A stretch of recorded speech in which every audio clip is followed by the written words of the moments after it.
আশিকি রসুল ও হোসাইনে মুসলমানদের প্রতি আমার সালাম। আসসালামু আলাইকুম। বিসমিল্লাহির রহমানির রহিম। আসমানে যত কিছু অবস্থান আছে এবং জমিনে যত কিছু অবস্থান করছে, সবাই সেই মহান আল্লাহ পাক রব্বুল আলামিনের তাওফিক করে, সিজদাও করে এবং প্রশংসাও করে। আর জিন আর ইনসানকে তিনার ইবাদতের জন্য তিনি দুনিয়ায় পাঠিয়েছেন। আর বাকি যত মখলুকাত আছে সবাই সেই রবের ইবাদত, প্রশংসা, তাসবিহ, তাহলিল সবাই করছে। এবার আসুন, যারা বা যেসব সৃষ্টি মহান আল্লাহ পাক রব্বুল আলামিনের প্রশংসা করেন,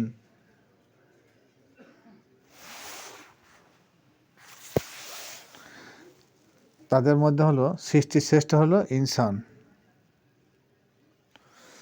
সবাই কিন্তু সেই আল্লাহরই প্রশংসা করে থাকি আমরা।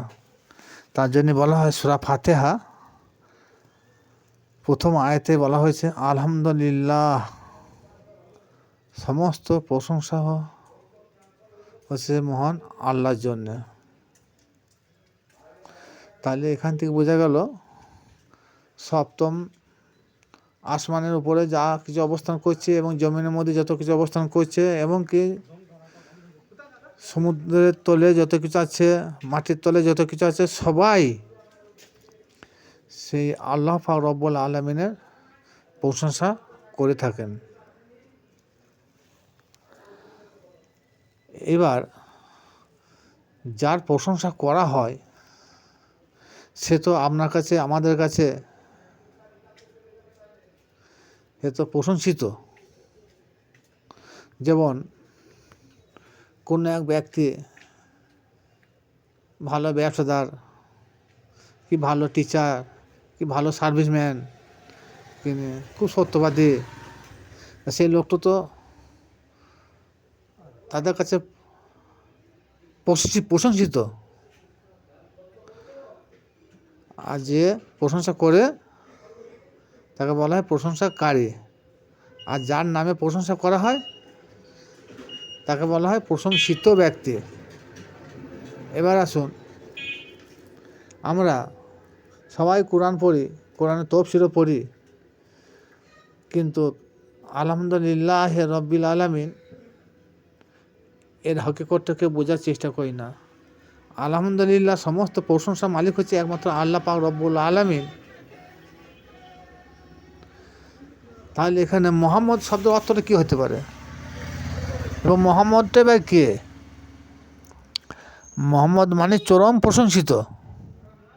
তাহলে এদিকে আল্লাহ পাক রব্বুল আলামিন সূরা ফাতিহায় এখানে বলা হয়েছে আলহামদুলিল্লাহ। তাহলে সমস্ত প্রশংসার মালিক হচ্ছে একমাত্র আল্লাহ। তাই এখানে আবার মোহাম্মদের বাংলা অর্থ হচ্ছে প্রশংসিত।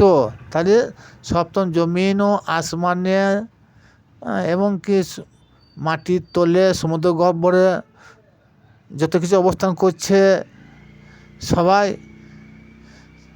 তো মোহাম্মদের প্রশংসা করছে। তার জন্য বলা হয় প্রশংসিত মোহাম্মদ, চরম প্রশংসিত।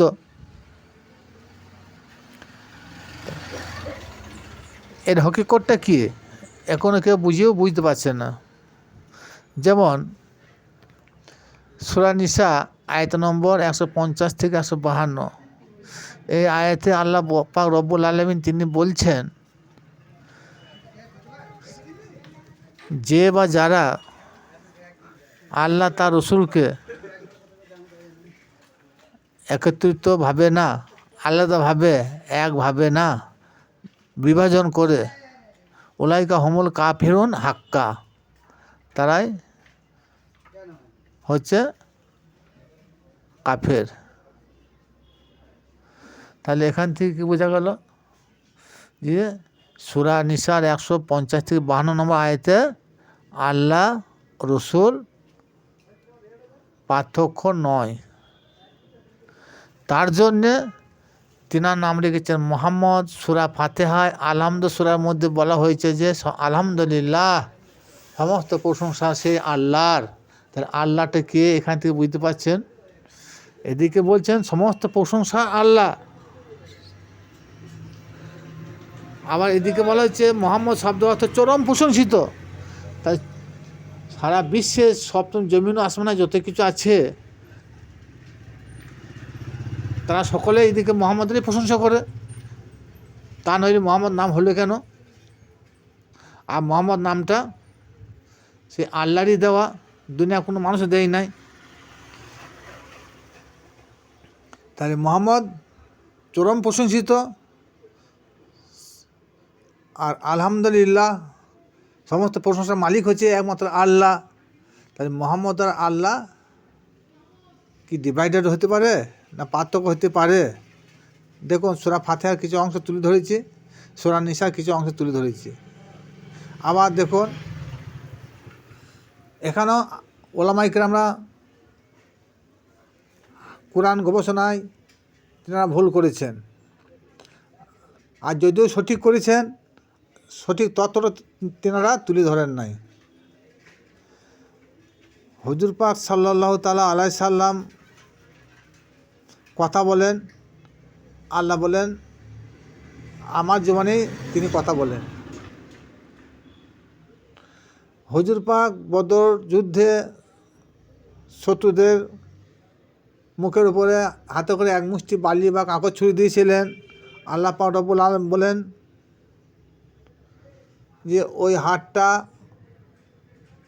আমি, ওই হাতে করে আমি বালি ছুঁড়েছি। তাহলে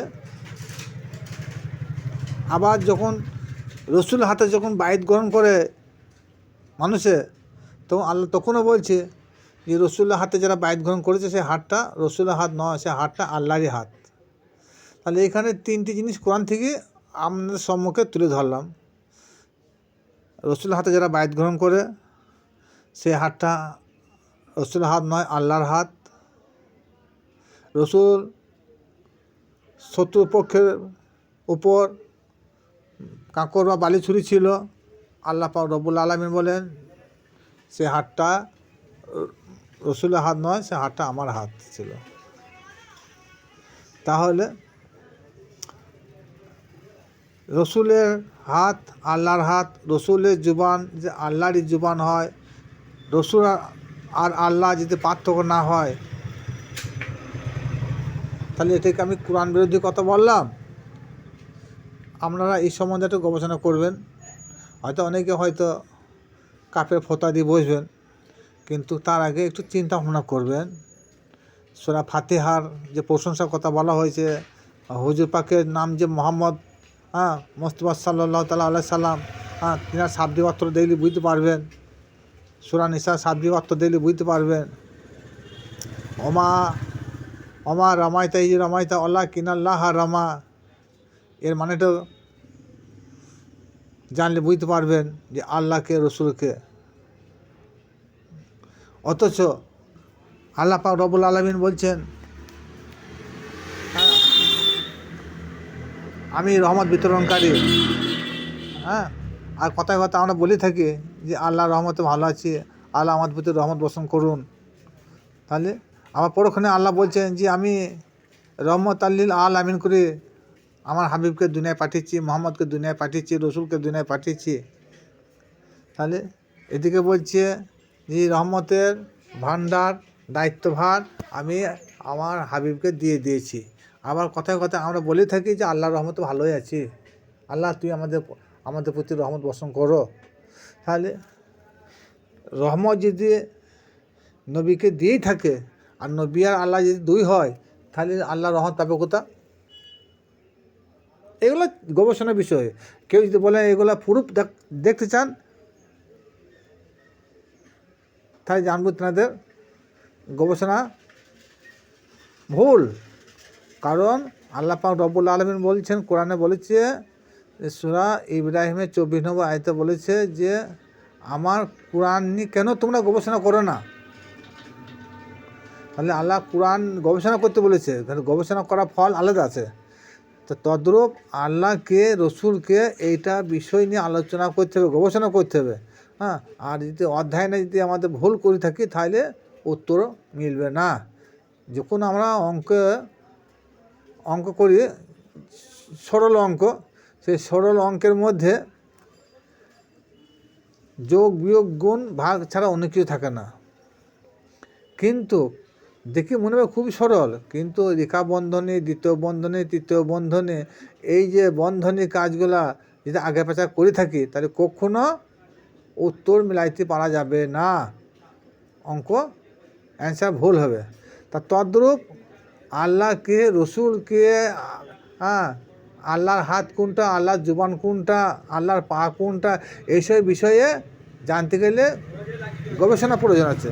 তার জন্য কোরআন বহুবার বলেছে যে ইহা চিন্তাশীল ব্যক্তিদের জন্যে। হ্যাঁ, এবং কি এই কোরআনের সূরা ফাতিহার মানেটা যদি সপ্তম জমিনে আসমানে যত কিছু ডালপালা আছে, গাছপালা আছে, সেই গাছপালাগুলো যদি কলম করা হয়, আর যদি সমুদ্র 7টা সমুদ্র, আরও যদি 7টা সমুদ্রকে যদি সেই কলমে কালি করা হয়, তো সূরা ফাতিহার মানেটা ব্যাখ্যা লিখে শেষ করা যাবে না। তাহলে তো আরও তো কোরআন শরীফ আছে। সুতরাং যেখানে আল্লাহর প্রশংসা সেখানে মুহাম্মদের প্রশংসা, আর মুহাম্মদের প্রশংসা হলেই সে প্রশংসা মালিক আল্লাহই হবে।